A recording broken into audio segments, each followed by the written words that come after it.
England, but due to a communication breakdown in the Welsh Assembly government, not in Wales. It warned of potentially lethal contaminated cannabis that's flooded illegal drugs markets across Wales.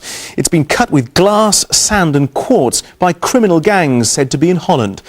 Pro-cannabis activists say it's been caused by a police clampdown on British cannabis factories.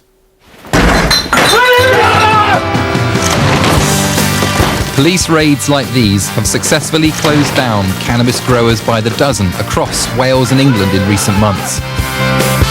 The police have brought down well-organised criminal operations that had flooded the market with cannabis. The types of setup that you can see would be an out-of-the-way industrial unit or sometimes a residential property that has been taken over completely for the use of cultivation of cannabis. This means filling bedrooms upstairs, rooms downstairs with soil, hydroponics kit, the lighting in place, so that these really are dedicated farms. Certainly in Wales at the moment, we've conducted at least 14 warrants across the region and arrested 21 individuals associated with those premises. Following the successful police raids, drug dealers from the Welsh underworld contacted Wales this week. Initially, we just couldn't find any homegrown marijuana at all. The self-publicised cannabis users in Goldie Looking Chain, the Newport rap band, are concerned. They usually have no problem finding their favourite drug on tour. The things you've got to do to get your supply, I tell you what, it's terrible. You've got to send people out 8 o'clock in the morning and they don't come back to 8 o'clock at night and they still haven't got anything. Derek Williams runs a pro-cannabis group with a heavily used internet site. Following the police raids, he received hundreds of reports from all over Wales and the rest of Britain that the cannabis market had been destroyed. Within a couple of weeks, the supply of cannabis was virtually closed down. I can't really confirm what the levels of availability for cannabis are on the street, but certainly we have been taking this seriously, and I'm delighted that if you're having spoken to dealers, say they are finding it difficult to source their product, I think that is a key success for us, and that we're tackling the right places for supply here. But it wasn't long before the cannabis market showed renewed signs of life. A seemingly innocuous batch of the herbal or so-called skunk type of cannabis went on sale. Goldie Looking Chain rappers were among those who smoked it. So I got this ganji. It looked nice. It smelled pretty good. But I don't know if you know about ganji. It should have crystals on it. And it had a lot of crystals. Like a lot of crystals. Too many crystals. I had a couple of puffs and I had a terrible sore throat, much like a friend of mine. He had some and he lost his voice. And I had very much the same thing.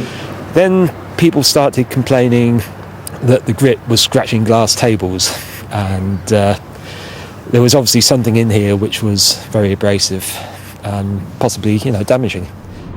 The drug dealers who contacted Wales this week experimented with it to see what it contained.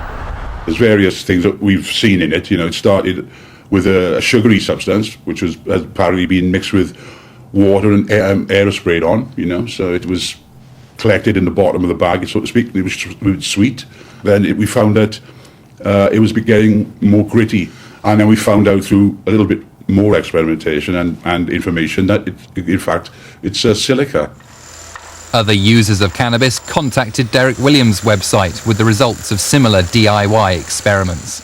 People on the forum started posting in analysis results. The first one came in on Christmas Day, which showed clearly small glass spheres. The danger of this glass contamination is the small pieces. If they're small enough to get down into your lungs, then they can cause a very serious problem, possibly even silicosis. One of the drug dealers explained what might have motivated the most unscrupulous peddlers to contaminate cannabis.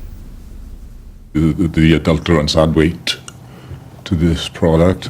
25% on something is a lot of money when you're talking in large bulk, 50, 80, 100 a ton. It's a lot of money. Derek Williams went to his MP, Charles Clarke, the former Home Secretary, as well as the Home Office.